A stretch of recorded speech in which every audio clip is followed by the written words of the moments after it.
Senior Saraswati academy में आरती वर्मा आप सभी स्टूडेंट को good evening. Education PYQ important PYQ है, स्टार्ट करती हूँ। आप सभी अपना अपना जो है रिवीजन कर रहे होंगे, अच्छे से अपनी पढ़ाई भी कर रहे होंगे और अच्छे से पढ़िए, ठीक है। समय नहीं है आपके पास अधिक और आपको रिवीजन भी करना है, तो अच्छे से अपना रिवीजन करते रहें। स्टार्ट करूँगी। यहाँ पे देखिएगा अपना प्रश्न, शिक्षा का सार्वजनिक उद्देश्य क्या है। तो इस प्रश्न के अंतर्गत पूछा गया है शिक्षा का सार्वजनिक उद्देश्य क्या है। 4 विकल्प आपके दिए हैं, ठीक है। तो इसमें आपको बताना है कौन सा विकल्प आपका सही होगा। तो आपका विकल्प सही हो जाएगा बी, ठीक है। समग्र विकास। तो समग्र विकास क्या होता है, यानी कि व्यक्ति के जो है संपूर्ण विकास करना, जैसे कि बालक का शारीरिक और मानसिक, सामूहिक, सामाजिक, नैतिक विकास आदि से होता है, ठीक है। अगला प्रश्न है आपका, शैक्षिक निगरानी का मुख्य लक्ष्य क्या है। शैक्षिक निगरानी का मुख्य लक्ष्य क्या है पूछा गया है। तो 4 विकल्प दिए गए हैं। एक प्रशासन दिया गया है, एक निर्णय लेने की क्षमता है और एक अनुशासन को बनाए रखना, और आपका सी विकल्प है शैक्षिक सेवाएँ। तो इसमें विकल्प आपका सही हो जाएगा सी, शैक्षिक सेवाएँ, ठीक है। शैक्षिक सेवाएँ हो जाएगा। और अगला प्रश्न देखेंगे। अगला प्रश्न आपका आता है, निम्नलिखित में से किस राज्य में अपना मुक्त विश्वविद्यालय नहीं है। तो इसमें प्रश्न में पूछा गया है किस राज्य में अपना मुक्त विश्वविद्यालय नहीं है, यानी कि यहाँ से देखिए मुक्त विश्वविद्यालय नहीं है, तो ये उड़ीसा हो जाएगा। यहाँ पे नहीं है मुक्त विश्वविद्यालय, ठीक है।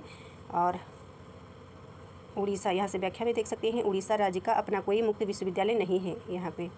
और जबकि भारत में मुक्त विश्वविद्यालय की स्थापना का क्रम 1982 से प्रारंभ हुआ है।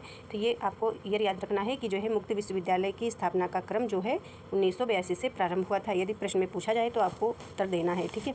और आपके पास इतना समय नहीं है कि आप जो है थ्योरी क्लासेस के तौर पर पढ़ें इसमें, ठीक है। प्रश्न में तो प्रश्न ये आपको प्रैक्टिस करना है, ठीक है। जैसे कि ये प्रश्न है तो इसको आपको फास्ट पढ़ना है और फास्ट पढ़ करके उत्तर आपको वहाँ पर देना होगा जब आप पेपर देने जाएंगे सेंटर पर, ठीक है। तो इस प्रकार से आपको उत्तर देना होगा। तो थ्योरी यदि पढ़नी है, जैसे कि आप कहें कि जैसे कि कोई टीचर ये नहीं समझा रहा है, जैसे कि ये पूरा प्रश्न है, ठीक है, ये प्रश्न है तो इसको पूरा समझाएं, ठीक है। तो यदि आपको ये पूरा प्रश्न का जो है आंसर समझना है कि अनुदैर्घ्य क्या है, ठीक है, अध्ययन क्या है, एक प्रकार के अंदर ये सब क्या होता है, तो इसको आपको थ्योरी क्लासेस पढ़नी होंगी, ठीक है। क्योंकि यहाँ पे आपको सिर्फ प्रैक्टिस करना होता है। क्योंकि जैसे ये 3 प्रश्न यहाँ पे दिख रहे हैं आपको, जैसे एक फर्स्ट ये हो गया और एक ये हो गया, ये हो गया, तो वहाँ पे आपको सिर्फ और सिर्फ प्रश्न पढ़ना होगा, ठीक है। ना कि आपके पास समय होगा कि आपको ज़्यादा कि आप इसके बारे में डिटेल में आपको कोई बताए या आप खुद से समझिए, ठीक है। सिर्फ आपके पास इतना समय होगा कि आपको पढ़ करके, थोड़ा सा टाइम होगा 1 मिनट का, ठीक है, उसको पढ़ करके आपको उत्तर देना होगा। इसी प्रकार से आपको ये प्रैक्टिस करना है कि इस प्रकार से हमको प्रैक्टिस करके यहाँ से जाना है कि वहाँ पे 1 बार 2 बार हम प्रश्न पढ़ें और उसका उत्तर हमको मिल जाए, ठीक है। इस प्रकार से आपको प्रैक्टिस करनी है। यहाँ पे बात कर रहे थे सेकंड प्रश्न पे, ये हमने आपको करा ही दिया है। ये प्रश्न है शिक्षा अधिकार अधिनियम, ठीक है। जैसे कि ये प्रश्न दिया गया है, शिक्षा अधिकार अधिनियम को भारत में कब लागू किया गया। तो ये प्रश्न यदि आपसे पूछा जाए तो आपको बताना है डी विकल्प सही हो जाएगा 1 अप्रैल 2010, ठीक है। 1 अप्रैल 2010 आपको रट लेना है ये प्रश्न, ठीक है।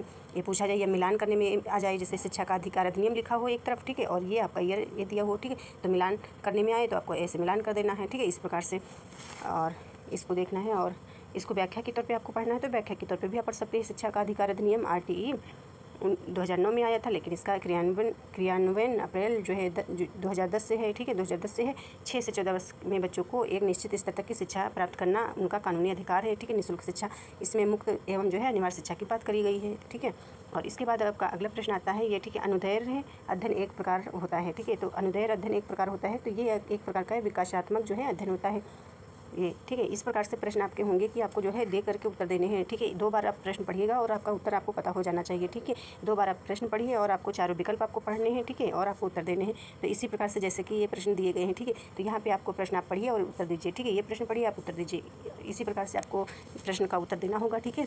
और थ्योरी क्लासेस पढ़नी है तो थ्योरी क्लासेस जो है आप खुद से, आपके पास नोट्स होगा उससे पढ़िए, या जो हमने पढ़ा रखा है वहाँ से पढ़ सकते हो, जिन बच्चों के पास बुक्स उपलब्ध नहीं है, ठीक है। तो इस प्रकार से आप सभी स्टूडेंट पढ़ सकते हैं। सभी विद्यार्थी, आप सभी को जो है रिवीजन अवश्य करना है, क्योंकि आप सभी स्टूडेंट जानते हैं कि आपने जो है 2 महीने आपने पढ़ा, ठीक है। कोई स्टूडेंट ने जो है 6 महीने से पढ़ाई करा होगा, ठीक है, किसी ने 1 ही महीने पढ़ाई करा है। तो जो आपने 2 महीने पढ़ाई करा है या 6 महीने पढ़ाई करा है या 1 महीने पढ़ाई करा है, तो यदि आप ये सारे आपने इतना पढ़ लिया है, ठीक है, यदि आप लास्ट टाइम में नहीं पढ़ेंगे, जैसे कि अब 15-20 दिन बचे हुए हैं, ठीक है, 15 दिन अब मान के चलिए कि 15 दिन आपके पास हैं, ठीक है, 15 दिन है, ठीक है, जिसमें से आपको 1-2 दिन और जो है माइनस कर देना, हटा देना है, ठीक है।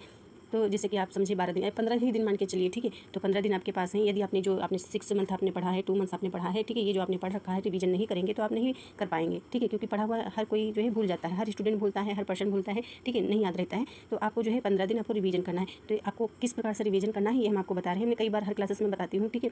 तो यहाँ पे सबसे आपको पहली बात आपको याद रखना है, जो हमने आपको पहले भी बताया है, आप सभी स्टूडेंट को, ठीक है, आप हाउस जो है वाइफ हो या गर्ल्स हो, ठीक है, या जैसे कि बॉयज़ जो हैं, ठीक है, कोई भी पर्सन हो, जैसे कि दो तरीके के स्टूडेंट हैं, ठीक है, जो एक जॉब करते हैं, जिम्मेदारियाँ होती हैं, और एक कुछ बच्चों के पास नहीं होती हैं, ठीक है। तो यहाँ पे जैसे कि ये मैरिड लाइफ होते हैं, ठीक है, ये जो है जिम्मेदारी वाले बच्चे इस साइड में हो गए, ठीक है, और इस साइड में जिनके पास कोई काम नहीं है, सिर्फ पढ़ना ही पढ़ना है, ठीक है। तो जिन बच्चों के पास सिर्फ पढ़ना ही पढ़ना है, तो ये जो बच्चे गर्ल्स होंगे, ठीक है, तो इनको जो है आप ये जितने आप सारे बच्चे हैं, तो ये 1 घंटे सुबह उठ करके पढ़ेंगे, ठीक है, सुबह।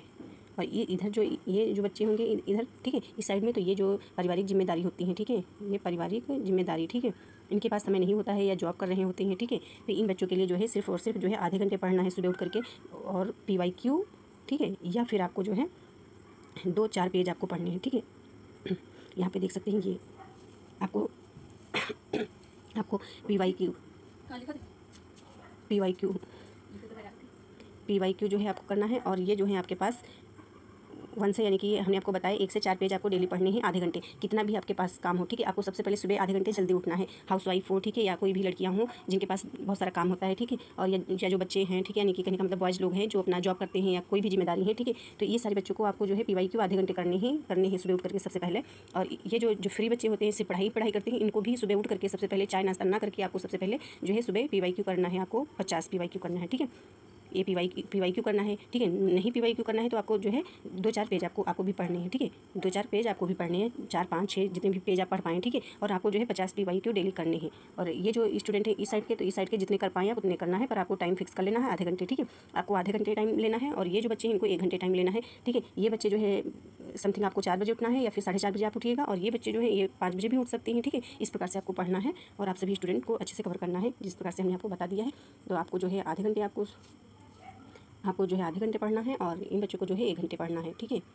ये सिर्फ पढ़ाई स्टूडेंट करते हैं, ठीक है। तो इनको, और ये जिम्मेदारी वाले बच्चे हो गए, ठीक है, जिनके पास जॉब वगैरह कुछ भी, ठीक है, टाइम ज़्यादा नहीं है, तो इनको भी PYQ करने हैं, ठीक है, PYQ। और जो है नहीं PYQ करने हैं तो मतलब आपके पास जैसे उपलब्ध नहीं है, जैसे क्या कहते हैं शॉर्ट पेपर आपके पास नहीं, या आपने नोट्स नहीं बना रखा है, ठीक है, तो आपके पास नोट्स होगा जो आपने कहीं से पढ़ा होगा थ्योरी क्लासेस की, ठीक है। तो आपको 2-4 पेज, 2 से जो है 3-4 पेज आपको पढ़ने हैं, 4 पेज, ठीक है। और ये बच्चे जो है ये भी जो PYQ डेली आपको करने हैं घंटे में 50 PYQ, एंड जो है आपके पास जो आप भी पेज पढ़िए जो आपके पास उपलब्ध है, रिवीजन मतलब जो हम बता रहे हैं, ठीक है, तो आप रिवीजन करिए, ठीक है। ये सब चीज़ें आपको इंपॉर्टेंट ध्यान रखना है, क्योंकि लास्ट आपका टाइम है, तो अच्छे से पढ़ना है। हम क्यों आपको बार बार बता रहे हैं, इसलिए बता रहे हैं क्योंकि हमने भी गलतियाँ करी हैं, ठीक है, इसलिए हम आपको बता रहे हैं। क्योंकि आपने 6 महीने आपने पढ़ा है या 2 महीने पढ़ा, जो हमने अभी बताया आपको, या एक मंथ से आपने पढ़ा, वो आप दोबारा से रिवीजन नहीं करेंगे तो आप नहीं कर पाएंगे, ठीक है। और ऐसा भी नहीं है, यदि आपने किसी भी तरीके से क्वालीफाई भी कर लिया, ठीक है, तो क्या कहते हैं कि बच्चे नेट किए हुए देखो घूम रहे हैं, ठीक है। आपने सुना होगा ये शब्द कि नेट करके क्या मिलता है, कुछ भी तो नहीं मिलता। तो ऐसा नहीं है, नेट आप करेंगे बहुत सारे फ़ायदे हैं, ठीक है। आप पढ़ा सकते हैं, ठीक है, आप पढ़ा सकते हैं, ठीक है, अच्छे से कॉलेज में पढ़ा सकते हैं, यूट्यूब पे भी पढ़ा सकते हैं। और आपने देखा अभी खान सर, ठीक है, अभी खान सर को आपने देखा है, ठीक है, कितनी चर्चाएं हुई, ठीक है। तो ये सब चीज़ें हैं, बहुत सारे टीचर्स ने आपने देखा होगा। मैं भी ओझा सर की फ़ैन हूँ, ठीक हूँ, ओझा सर को आप जानते ही होंगे, ठीक है, और उन्हीं से मैं मोटिवेट हुई थी, ठीक है, तभी से हमने जो है स्टार्ट करा है, और जो है आगे बढ़ने का जो है प्रेरणा हमको भी मिला। तो ये सब चीज़ें हैं, ठीक है। कहने का मतलब है ओझा सर से हमने सीखा क्या है कि उन्होंने जो है 2 वर्ड बोले, ठीक है, हमने देखा था, ठीक है, उन्होंने बोले, कहने का मतलब है कि जैसे आपने पढ़ाई करा है, ठीक है, तो आपने पढ़ाई करा है, तो ये पढ़ाई आपने इस प्रकार की पढ़ा है कि जब आप 2-4 या 10,000 बच्चों के बीच में आप 2 वर्ड नहीं बोल सकते, 2 शब्द नहीं बोल सकते, तो इस पढ़ाई का क्या मतलब है, ठीक है। तो ये सब कहने का मतलब है। तो आप सभी स्टूडेंट अच्छे से पढ़िए, आगे बढ़िए, ठीक है। थैंक यू, मिलते हैं अगली क्लास में।